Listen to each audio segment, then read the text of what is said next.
and welcome. We've got Mark Homer here and Shaz Nawaz. Welcome, Shaz. Thank you for having me, Mark. It's a pleasure. So this is a sort of budget update and a little bit of a roundup. Shaz and I have been ranting for the last sort of 20 minutes.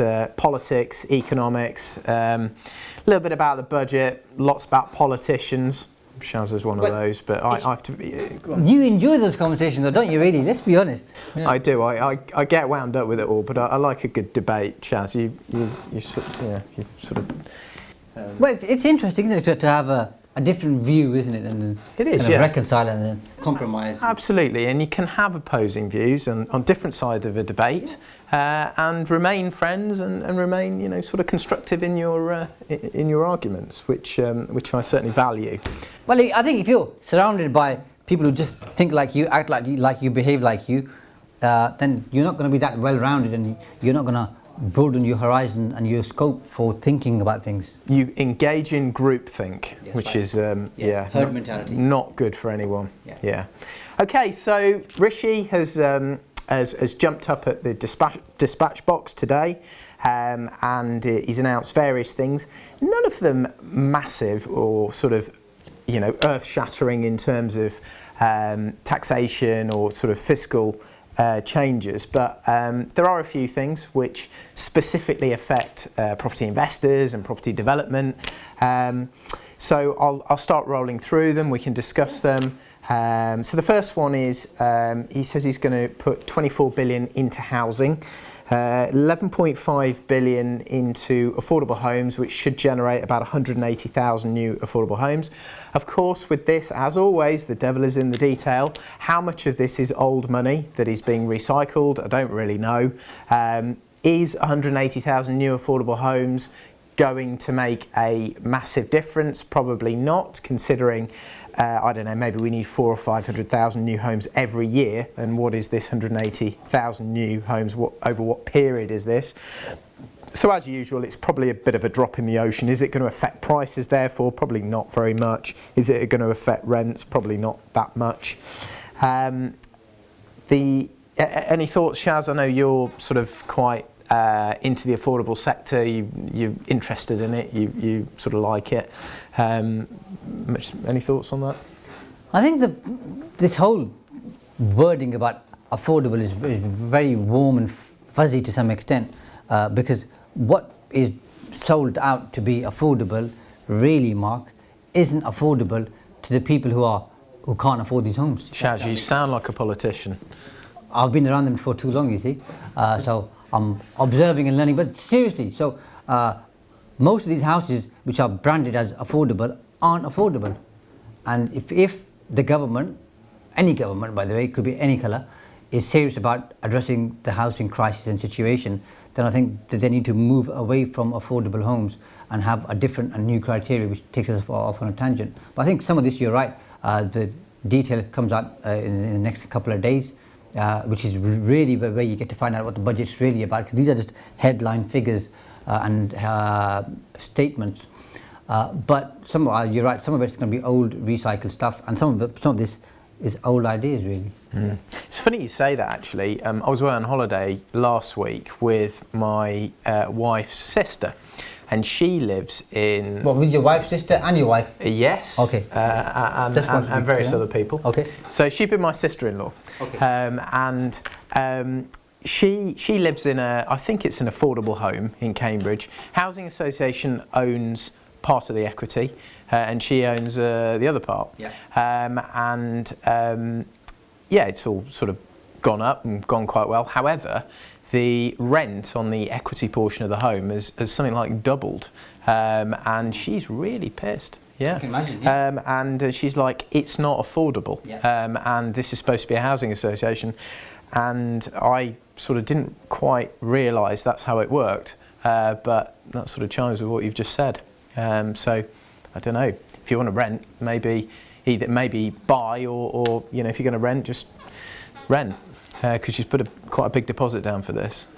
She's got some equity and she wouldn't have it otherwise, but she's got no control over the thing, The problem with these things, Mark, is they're sold out to be one thing, and when a lot of people don't fully understand them, by the way, enter into this arrangement, it turns out to be something very different. Yeah. And that's the big problem that we have. Yeah. So the next new tax, and we've sort of known about this because it's been quite leaky, this budget. Boris, as usual, has probably been instructing Rishi to signpost and Boris would never do that, Mark. Come on. God, he's the worst for it. I've never seen, he's leakier than a sieve, number 10 in the Treasury is. And so, this new property developer tax, which they've been talking about for a few weeks, they've announced today, it's a 4% surcharge on corporation tax on the profits of larger property developers. It's probably not going to affect most of the people who are watching this, so you guys probably won't affect it. It's 25 million, so minimum annual profits. I think group profits need to be 25 million, but basically anyone who's doing blocks and residential developments, I think just for investment, I'm not sure about that, are basically going to have to pay this 4% surcharge on corporation tax, apparently to pay for all of the cladding, which the government have now decided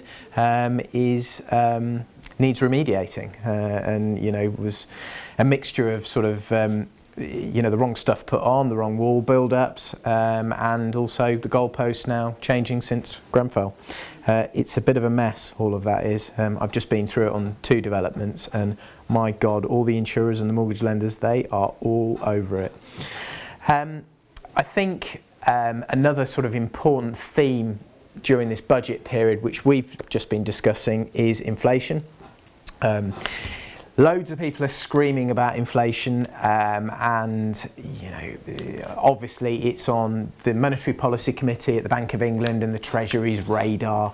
I think it's important to get it into perspective and to understand what's driving this. Factories, offices, goods, services, businesses have been shut during the pandemic.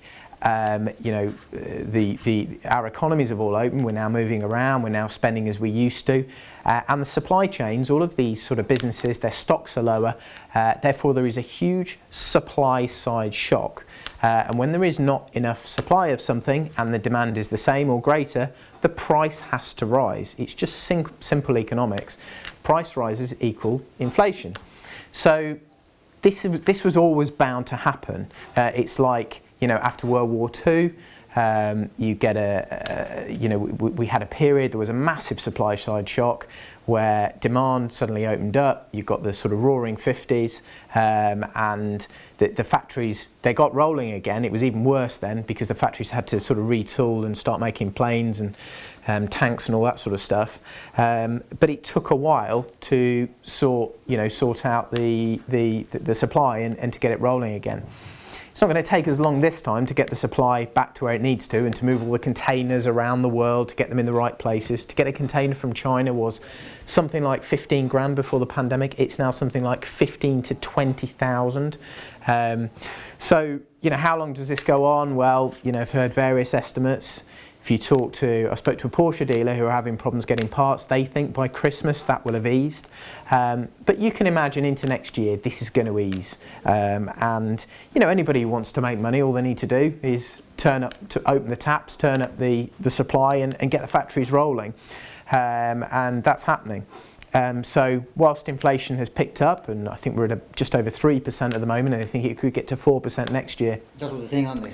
They're saying, according to Rishi, it could get to 4%, maybe 5%. I think 5's probably baked into the numbers of the Monetary Policy Committee. This is due to a shock and energy prices and various things happening off the back of a pandemic. So are interest rates going to rise? Well, the market has priced in an initial rise potentially next month of 0.1%, so it's not major, because I think it's still the view of the Bank of England and probably the markets that this does abate next year. Could get into a cycle, could mean as you get wage rises, as is happening, that could then sort of feed into core prices, and then create this sort of vicious circle. That's possible, but at the moment we're not quite there. So it is important to get this into perspective. I've got the sort of curve here of the market implied interest rate rises, you know, and the view of the collective view of the financial markets in September 23, in September this year versus now. And if you look forward, the markets believe that base rate probably gets to about 1.1% in 2026, and in September of this year, the market thought by 2026 base rate was going to get to 0.9%. So yes, interest rates are probably going to go up earlier and maybe go up more, but if you take the best guess from the market's expecting that in 5 years' time, base rate will be about 0.2% higher. So it needs to be, you know, sort of seen in perspective. Is that definitely right? No. Does anybody know for sure? Absolutely not. Lots of new stuff comes out, you know, as you know, time goes on. You don't know what's going to happen to oil prices. You don't know what's going to happen to, you know, wages and all the rest of it. And you know, this stuff does catch economists out, but you know, it is important to sort of get some perspective around this. So yeah, I you know, it'd be interesting to see over the next few months what happens. Interestingly though, government gilts today have increased a good chunk, which means that they're a bit cheaper now. The interest rates associated with those are a bit lower, which means that banks can probably borrow from wholesale markets maybe 0.1% cheaper today on a 10-year basis than they could yesterday, and that's off the back of the budget, because basically the bank has decided that they're going to print less money and issue less bonds than the market believed was going to be the case yesterday. So it all needs to sort of be seen in perspective. Anything sort of from you on that, Shaz? I suppose you're looking at pricing your developments and various other things, and interest rates are. Well, they're important, but I think there's only one way interest rates can go, which is obviously up. Well, they could go negative. I doubt it. Yeah, it's pretty unlikely, isn't it? They could, yeah, but yeah. It's pretty unlikely. Pretty unlikely. So that's something that people need to bear in mind. But I think overall for property investors, there isn't much in this particular budget. But I think on a wider scope, I was quite disappointed with this budget. You would be, Shaz. No, seriously. I'm trying to be very objective in your presence, by the way, Mark. Very, very objective. Yes. Okay, but because I think a big challenge which affects a lot of people, be it property investors, entrepreneurs, or anybody else, is the pressure on local government. Because I think partly, if we move away from business, people care about how often their streets cleaned, are their bins emptied, council tax, business rates, those kind of things which affect them on a daily basis, which is mainly administered by local authorities and councils, who've seen their budget cut by 80% in Peterborough. So we used to get £55 million, in revenue support grant. We now get 10 million. And I noticed today they said they were going to increase funding to local authorities, but is that significant or just for the social care? That's it. Nothing else. And it's not. Not very much. Yeah. So I'll tell you what's going to happen by the way, and it's no secret surprise. Gobbled up. But that's going to get spent on adult social care and partly maybe for children. But we're all going to have to pay more council tax. I've seen that in the local paper this week. Yeah. And that's not going to form anywhere here because that's more of a local government issue. And that's what this budget should have tackled, but it hasn't. And unfortunately, what we're finding nowadays with politicians is all of them just want to deliver good news. So they talk about levelling up. I mean, some of these ideas are old ideas. So Gordon Brown introduced Sure Start. And there's something similar here from Rishi Sunak, where he's kind of going back to that again. So he's just trying to reinvent the same old in a different guise. But I think they're not tackling the key problems and issues that people care about on a daily basis. Well, let's be honest. Boris is a bit of a cheerleader, isn't he? He's good at getting people on board, man of the people, sort of nails round, and comes and has cups of tea with people and sort of sits down with his shirt hanging out, and people love that, or some people do. But when it comes to the detail, and critically relevant to this, fiscal responsibility, I'm not sure he's as bothered as he should be. It feels like he's got full control of Rishi, and it sort of keeps spending. Deficit gets bigger and bigger. Somebody else's problem later when interest rates rise, and there's surely going to be some pain, and it just the can gets kicked down the road. That's what it feels like to me. Yeah, that's my honest opinion. And it's going to get worse, and then you've obviously got the impact and the effects of COVID, which aren't fully known yet, and how long they're going to last. We're talking about Brexit just before we came on. Yeah. The impact of that isn't well known. Mental health over the last 18 months has been a big challenge for people. I think the impact of that is going to be ginormous, by the way, Mark. Okay, and obviously that needs to be addressed. So you're right; it is kicking the can down the road and making it worse for somebody else. Interestingly, on that, I also noticed the Office of Budget Responsibility think that post-Brexit, they've sort of taken the 2016 numbers and they now have got some visibility over where trade's going to be, and they think it's about 15% lower on imports and 15% lower on exports post-Brexit, which they think will lead to a decline of about 4% in productivity. So that's how much sort of economic activity each worker generates.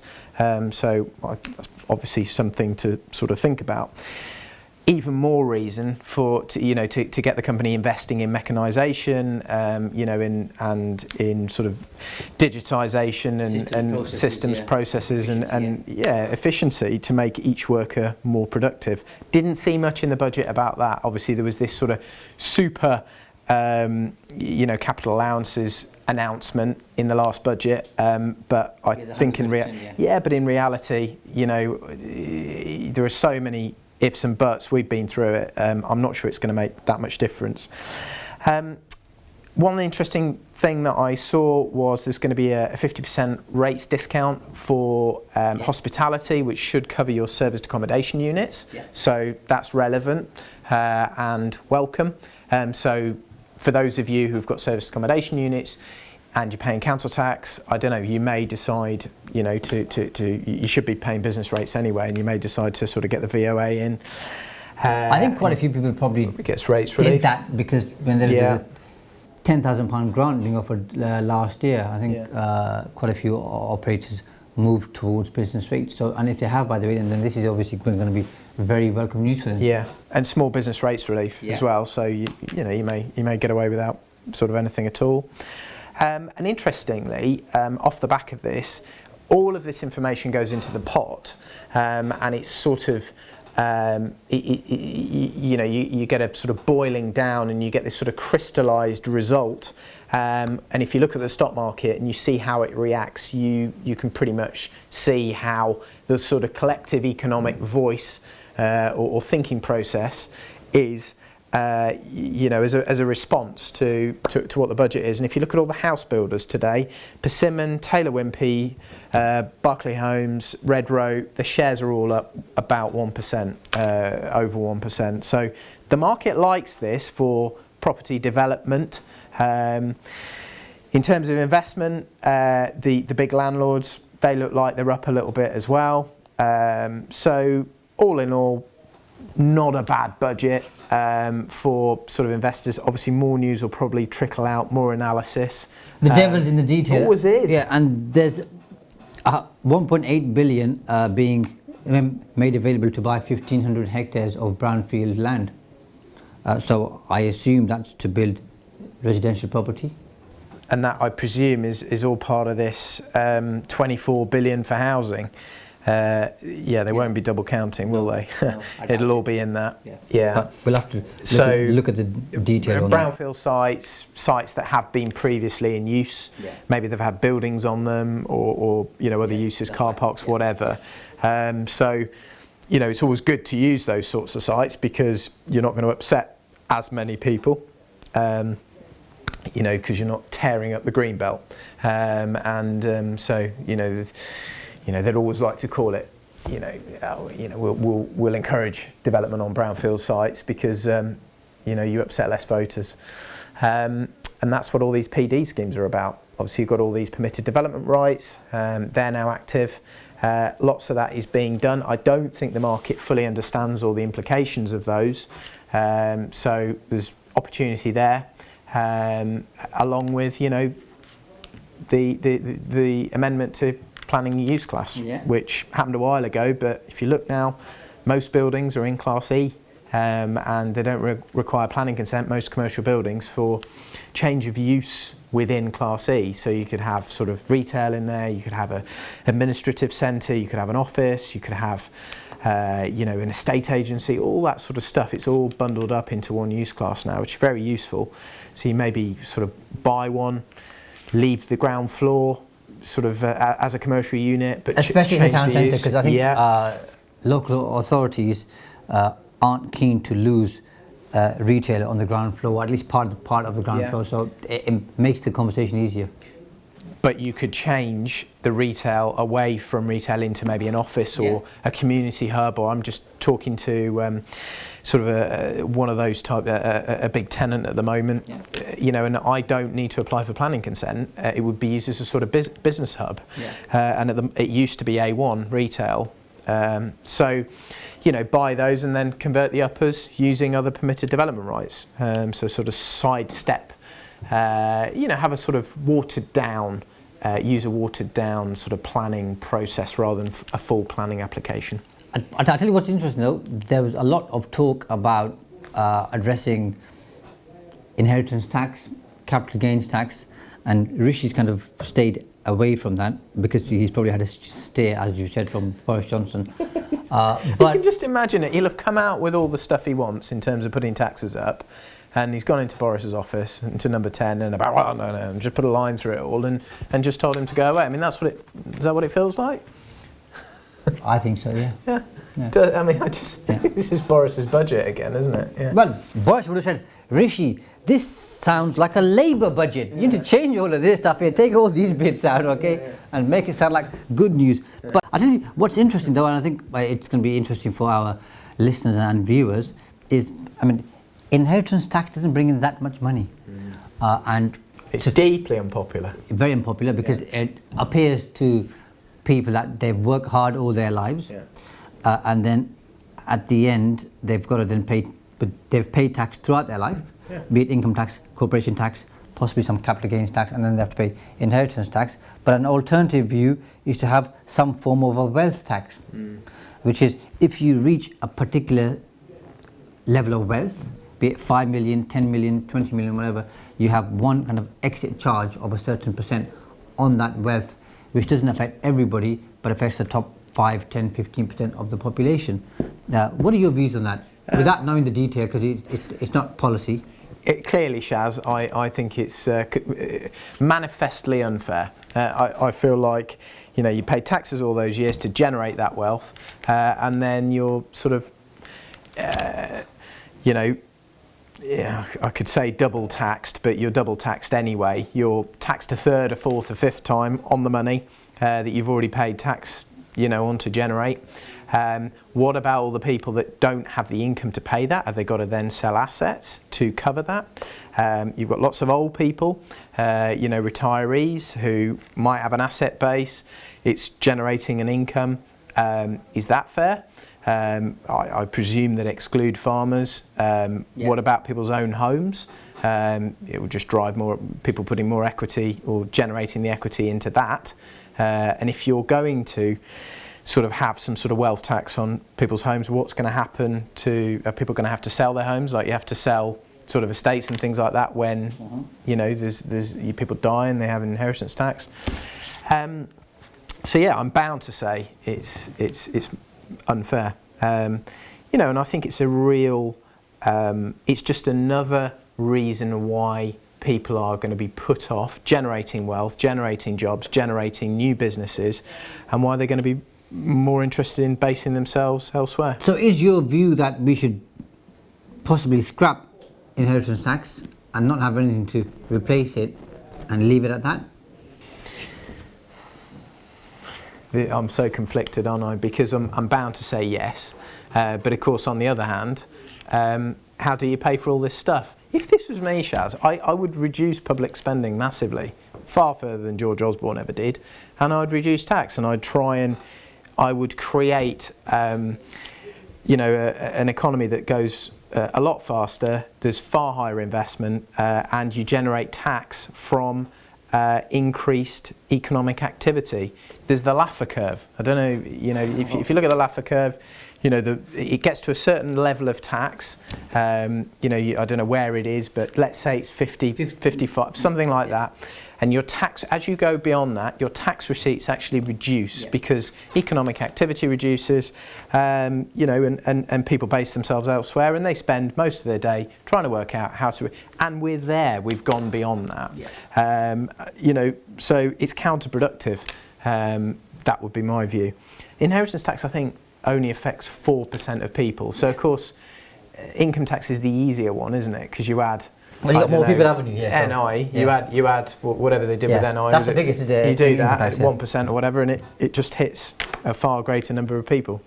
I think what annoys me though is we have people in charge in government who do some stupid stuff, waste a lot of money, like the track and trace app and a few others like HS2 spending billions and billions and billions. And I don't know what to think about that because I just don't understand it enough. And then what they do is they basically expect you, me and everybody listening right now, and others of course, to pay more tax for the stuff that they've screwed up.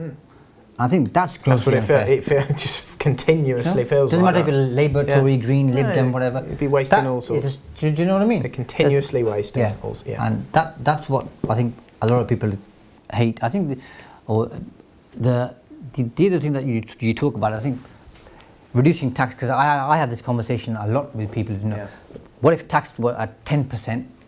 How much more how much harder are people willing to work because they know they're keeping more of it? How many more jobs do they create? How much more do they contribute to the local economy? It's been proven. But I think the missing link with that probably would be how much more do we spend on upskilling people, on education? Yeah, but that's fine.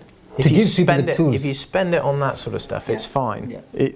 Because that's clearly going to generate the biggest benefit to the individual and to the economy, and it just goes round in a big circle. It's a lot of this other nonsense, which anyway I'll probably be slightly unpopular for, so I'll keep my views to myself. You're very popular, and I'm going to hand you a form to sign up to the Labour Party this afternoon, and then you can enter local politics in Stamford. I'm not on any of them. That'll be a grand job. I'm not. All this, you know, Keir Starmer stuff about VAT on school fees, education, and you know, they can afford it, Mark. They can afford it. Taking the charitable status away. All these kids whose parents are not paying, not taking a place in the state system, are now probably going to be putting their kids into a school that's probably going to be around 40% worse off if they do that. And then increasing taxation on unearned income, you know, from sort of investments on buy-to-let, as they put it, easy target, and sort of other investments. Yeah, it's kind of 360, isn't it? Again, feels manifestly unfair. So yeah, I'm not particularly keen on any of them, Shaz, if I'm honest. At the moment. I think people who send their children to private school, if they've got like easy touch, you know, easy touch. They'd be okay. Yeah. They get value for money anyway. Most of them are going to be okay, I think. Including you and me, by the way. I don't send my child to private school. He's 2.5. When he's 4 or 4.5? That decision is yet to be made. Yeah. Okay. Time will tell. Yeah. But well, I think there's got to be a system where it's seen to be fair to both the business world and also the country at large. And I think quite often, I think politicians don't think about things hard enough. I mean, this isn't a pitch for any particular person, but I think if you look at the past, politicians like Harold Wilson, Ted Heath, to some extent, Margaret Thatcher, Tony Blair, whether people like or dislike them is a different thing. But you could tell they used to think about things a lot. So when you listen to their interviews and hear them speak, they can articulate a particular policy pretty well because they've thought about it. I think that's missing nowadays in politics. I think you're probably right, actually. Yeah. I think someone comes up with an idea, it looks popular, it doesn't matter where it is. Sticking plasters on. Yeah, it doesn't matter where it is on the political divide, and the government of the day just go, oh, we'll have that because we're going to be popular. It's not about ideology, it's just about votes and gaining power at all costs. And just to loop back, there's no consequence because the consequences make the masses pay for our mistakes. 4 or 5. And that needs to change. Consequences come 4, 5, 10 years later. Yeah. You need a 30-year plan like the Chinese do, and it needs to be rigid, and they need to stick to it. Yeah. Should we introduce the Chinese system? Well, that's one little. I'd use that as an example. Okay. I want to be clear. This sort of long-term planning, and having a sort of quite a rigid, infrastructure spending, which I think they really need to do. We've got this sort of power crisis at the moment. Why the hell haven't they been building nuclear power stations, which is probably a big part of the solution to the issue that we've got at the moment with climate change and gas and lack of sort of energy and this addiction to fossil fuels. Apparently Rolls-Royce have got small reactors now. They could put these in sort of towns. Sounds like they might be getting on with it, but they need a long-term plan with all this stuff. Some of these things they know about, because you've got to appreciate that government has more information than you and I have, and they should be working on facts. So I was talking to somebody who trains HGV drivers, and he was telling me that they've seen a shortage which started 5 years ago. So this isn't new. Yeah. So the government would have known about this, but like you said, they've been kicking the can down the road, hoping that things weren't going to get worse. And look where we are now. And that's the problem. I don't think Brexit and the pandemic helped, did it, in terms of lorry drivers? Do you think it was more Brexit or more COVID? Well, if you don't have, tests for lorry drivers and the DVLA practically shuts and they're not issuing licences, that's not going to help, is it? Yeah. And then, of course, I'm sure lots of lorry drivers went home back to Europe, and much less have been coming. So who knows how much of each of those things it is, because as soon as there's a sort of, it becomes conflated, doesn't it? All these issues come together, and one side will argue it's more this than that, but actually it's very difficult to dissect them and work out the influence of each thing. So, as a departing question, if Mark Homer were Chancellor of the Exchequer, what would your top 3 policies be? I know I'm putting you on the spot, but... Reduce taxation. To what level? Well, I don't know what the level is at the moment. What you mean income? I'd probably do a Singapore where we... Harmonise the whole thing, you mean? You probably have just a set rate. Yeah. I'd create a... really upset the EU, create a sort of Singapore on the edge of Europe, introduce, as Boris said he was going to do, huge free trade zones where there's almost no taxation, no duty, massive investment into technology, and I'm sure we could put it into sort of green energy and all this sort of stuff. Become massively competitive from a taxation point of view, from a skills point of view and a technology point of view on the edge of Europe. Try and use that to generate the extra income we need. Cut spending. I probably would reduce welfare and various, other things that it feels like we're spending a lot on, and sort of replace that with higher paid jobs and more of them, and plough a load of money into education. That's what I would do. I'll keep that Labour Party membership form to the side for now. I think I'll bring it out some other time. And what one thing would you do for property investors? Well, I'd take away Section 24 immediately. Good. I was hoping you'd say that, by the way. You've probably seen what's happened to rents. In fact, I'm probably not that bothered anymore because rents have gone up. I mean, if you look at a 3-bed house around here 10 years ago, 500, 550 a month, now 8 to 850. Thank you, George Osborne. Yeah. When you effectively remove the ability for people to offset all the mortgage interest against the rent, therefore increasing their income tax bill massively and pushing all of those properties into limited companies, what you were effectively doing was taxing tenants. And here is the result. Rents are going up massively, as are, rents in the with affordable housing and the registered providers, they're all going up, and it's primarily, I think, because of that, because there are less landlords, there are less houses, flats in the private sector. Stamp duty obviously went up, and the whole messaging has gone sort of anti-landlord. So that's the first thing I'd do. Extra stamp duty on, sort of buy-to-let purchases. I mean, from a sort of really selfish point of view, I don't really want him to do it because it's benefiting the existing landlords. If you're in a limited company, I think it's great. But if you want to, control rents and actually give tenants an easier ride, this is what they need to do. They probably need to back off on some of the legislation, or at least enforce the legislation that is already there, because there is a mountain of legislation in residential lettings, which, fine. We've all had to adapt and, sort of get our ducks in a row and get this stuff sorted, but it is a real disincentive and a barrier to entry to new people. Again, from a sort of personal and selfish point of view, we've done, we're compliant, we've done all the work, we've got the properties to the standard and, got them licensed, all the rest of it. So, in terms of my wallet, a higher barrier to entry is great, but I'm not sure it's great for tenants, and I'm not sure it's great for a sort of advanced and dynamic labour market in this country to enable people to move around, and provide all the labour that we need for all of these industries. But let's go to show that, obviously we were talking about earlier that some of the politicians don't think through in terms of the policy how badly thought out Section 24 was in terms of the impact. Because when you increase the price of something... Shaz, they must have known. They must have known this is what it would do. They probably just thought, how can we generate more tax? Yep. This is what we'll do, and the tenants will end up paying it. Or do you really believe that they believed that by increasing landlords' cost of operating their businesses, that it wasn't going to increase rents and reduce the number of landlords?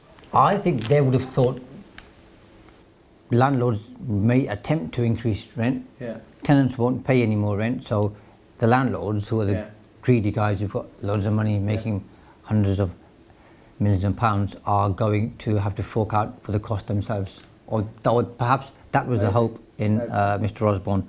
And well, it was someone at the Treasury apparently that dreamed it up. But all these ideas come from policymakers in Whitehall, I mean, they're don't they? Smart. A lot of those guys are really smart, and they will, well, I would assume they would understand. It's basic economics, isn't it? Yeah. You reduce the supply of something, you keep the demand the same or more, the price goes up. It's really not that complicated. Yeah, but smart people do stupid stuff like, remember that, was it Nick Leeson or whatever, the guy was at Bearing, do you remember? Yeah, I do. Yeah, so sometimes smart people do that kind of stuff. What would you do to planning policy? Oh, well, I mean that's really simple, isn't it? Speed it up. Yeah. I'm not going to go into too many specifics, Shaz, but from a personal point of view, and I know you've sort of experienced similar, I've had issues, and stuff has taken too long, and there's been too much bureaucracy around it. So I absolutely would move more towards, in the US they have a model whereby, if you build in a certain area, you have sort of standard parameters, a bit like building regs. If you build the property like this high, this size, this whatever, it's not a sort of, maybe somebody's decision or whatever. It's like building regs. If you meet that criteria, it gets done. Do you see what I mean? And that's what they need to sort of move towards. Give people a bit more certainty. Not everywhere, and of course there are lots of areas of, conservation areas, and there are lots of, They're different, aren't they? But Yeah, listed buildings and all this sort of stuff. And I know they've tried to do this to some extent with permitted development, but I suspect they need to move to that sort of framework on new build properties as well, to give developers certainty. Because, of course, again, from a personal point of view, it benefits me to have less new housing because the stuff I've got, the value rises more and the rents rise more. But if you really want to sort of solve the housing crisis, you have to build more houses. That is the only real solution, and the way to do that is to fix the planning system in this country. make it simpler, easier, and quicker. It's simpler, easier, quicker, and probably whoever the is in charge, whoever the party in charge of the day is, they need to grow some balls and sort of deal with the NIMBYism and this sort of green movement who seem to have a lot of sway in terms of home counties and not building in the green belt and all that sort of stuff. They're going to have to do it. I think you would make a wonderful chancellor, by the way. Shaz. Mark, Labour chancellor, by the way. Okay, is that us done for today? I think we've done. We've chewed the fat, put the world to rights. That's been Mark Homer and Shaz Nawaz for this budget update.